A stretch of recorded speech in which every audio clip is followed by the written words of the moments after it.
अस्सलाम वालेकुम नाज़रीन। धरती टाइम्स सां गॾु आहियां अब्दुल अज़ीज़ जतोई। नज़र विझंदासीं ताज़ा तरीन हेडलाइंस ते।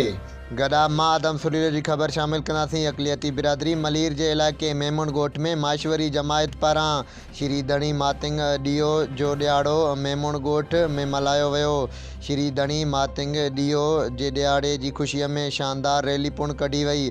सालगिरह जो केक कटण जी तक़रीब जो एहतमाम कयो वियो। तक़रीब में मिनॉरिटी विंग ऐं पीपल्स पार्टी मलीर जे जनरल सेक्रेटरी राजेश माहेश्वरी ऐं माहेश्वरी मेमन ॻोठ जमायत जे सदर रामजी माहेश्वरी ऐं माहेश्वरी जमायत सां गॾु मिनॉरिटी जे माण्हुनि वॾे तादाद में शिरकत कई। उन मौक़े ते पंहिंजे मुल्क पाकिस्तान जी सलामती लाइ दुआ घुरी वई। अॻवाननि ॻाल्हाईंदे चयो त असां पंहिंजे मज़हब जे तहत त्योहार मल्हाईंदा आहियूं। असांखे पंहिंजे मुल्क पाकिस्तान में मुकमिल आज़ादी ॾिनी वई आहे ऐं असांजी त्योहार में पीपल्स पार्टी ऐं इलाइक़े जा मक़ामी मोज़िज़ माण्हू असांजे हर त्योहार में असांजो साथ ॾींदा आहिनि। असां उन्हनि जो दिलि सां शुक्रिया अदा कयूं था।